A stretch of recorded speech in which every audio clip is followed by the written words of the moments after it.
안녕하세요. 제주변호사, 변호사 정재훈입니다. 오늘은 공사 시에 추가 공사 대금을 어떻게 해야 되는지에 대해서 알아보는 시간을 갖도록 할게요. 제주도에는 나만의 집을 짓겠다는 부푼 꿈을 안고 공사를 시작하시는 분들이 많은데요.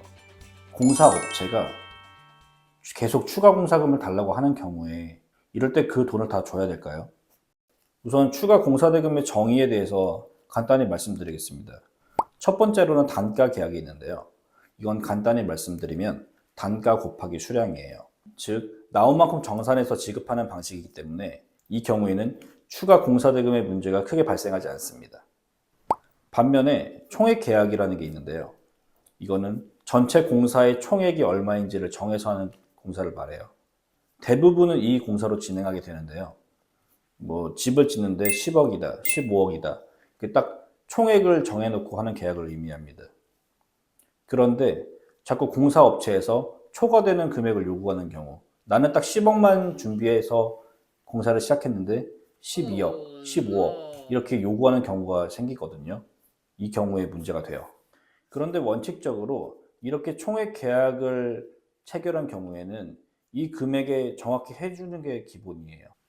이 공사를 처음부터 끝까지 이 금액에 완료해 주겠다라고 계약한 겁니다. 그 다음으로는 계약서 작성의 중요성에 대해서 말씀드릴 건데요. 기본적으로 아셔야 될 건 총액 계약을 하였을 때 물가 상승 또는 계약의 변경이 있더라도 더 이상 추가 공사 대금을 지급하지 않겠다라는 계약을 하시는 게 좋습니다. 그런 경우에는 기본적으로 공사업체가 추가 공사 대금을 요구할 수가 없어요.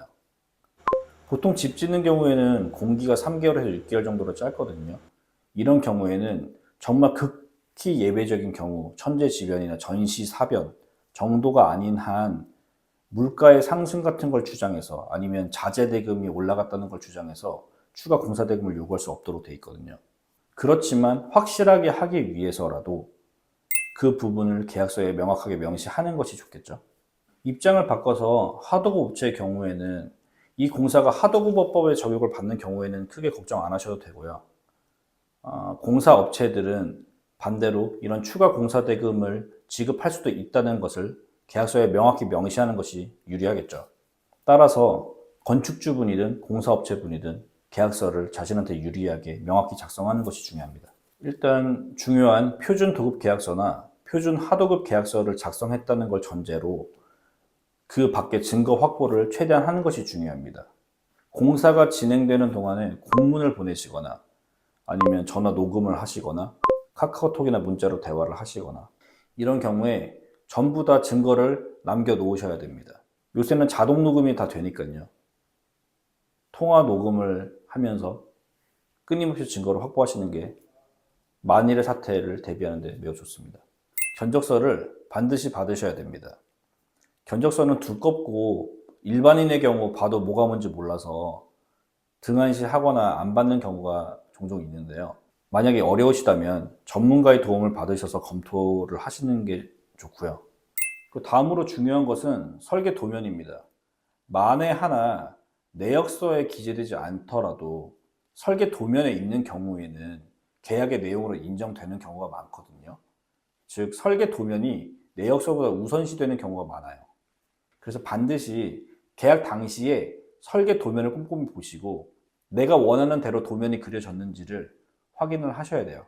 오늘은 추가 공사대금을 공사업체에서 요구하는 경우에 반드시 줘야 되는가에 대해서 한번 알아보는 시간을 가졌는데요. 오늘 내용도 도움이 되셨다면 좋아요와 구독 눌러주시고요. 오늘 영상도 재미있게 봐주셔서 감사합니다. 그래도 실제로 요구사항이 정말 많아서 추가 공사대금이 많이 나온 경우에 그 경우에 사실 드려야 되고요. 공사업체가 과도하게 부풀려서 공사대금을 요구하는 경우 그것을 방지하기 위함이니까요. 실제로 주실 건 주셔야 됩니다.